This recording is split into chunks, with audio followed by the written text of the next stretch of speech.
When investigators later reviewed this case, they didn't talk about fingerprints, DNA, or surveillance footage. They kept returning to one thing: a phone call, not because of what was said, but because of how it was said. At the time, no one realized that this call would quietly become the detail that exposed the person responsible. The incident took place in a quiet residential area, the kind of neighborhood where police calls were usually routine. Noise complaints, parking disputes, nothing serious. The victim lived alone and had no known criminal history. Friends described him as private, predictable, and cautious.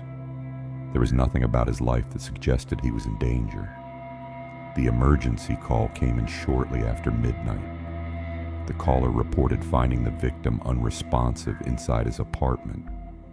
He mentioned that the door was unlocked and that there were no signs of forced entry. The dispatcher followed standard procedure, asking basic questions. The caller answered clearly, without hesitation. He didn't ask for instructions. He didn't interrupt. His voice remained steady throughout the call. At the time, nothing about the call raised alarms. It was logged, like any other emergency report.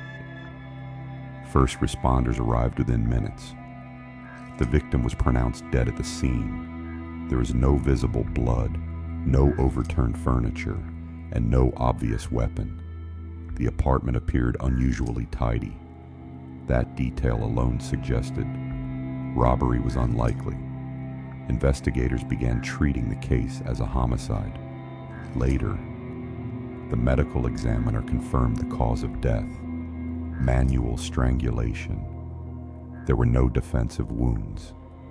This indicated that the victim either trusted the person who attacked him or was taken by surprise. Strangulation requires sustained pressure. It is rarely impulsive and often indicates control rather than panic. Detectives began interviewing people close to the victim: friends, co-workers, and recent contacts. The caller was included, not as a suspect, but because he was the one who had discovered the body. During the initial interview, his behavior matched the phone call: calm, measured, consistent. As part of routine procedure, investigators reviewed the emergency call again. This time, they listened more closely. The caller's breathing remained steady from start to finish. His answers were immediate. He offered extra details without being prompted. There were no signs of confusion or emotional distress. For someone who had just found a dead body, this was unusual.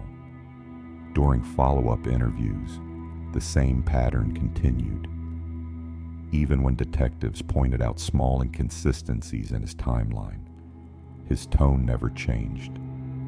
He didn't become defensive. He didn't show visible stress.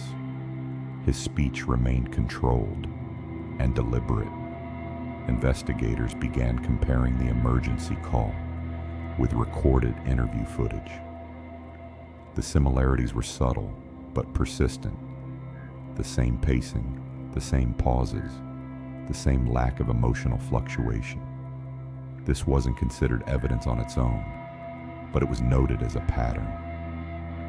During a final interview, detectives played the emergency call back to the suspect. They didn't accuse him.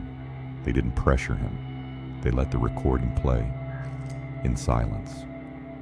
The room remained quiet after the call ended. After several minutes, the man acknowledged that he had been present during an argument with the victim. What began as a confrontation escalated. The situation got out of control. There was no dramatic confession, no emotional breakdown, just a statement. The case didn't come together because of a single piece of evidence. It was built through observation, consistency, and small details that didn't fit. Sometimes, it's not what people say that matters most. It's how they say it. In this case, a voice told the story long before the truth was spoken.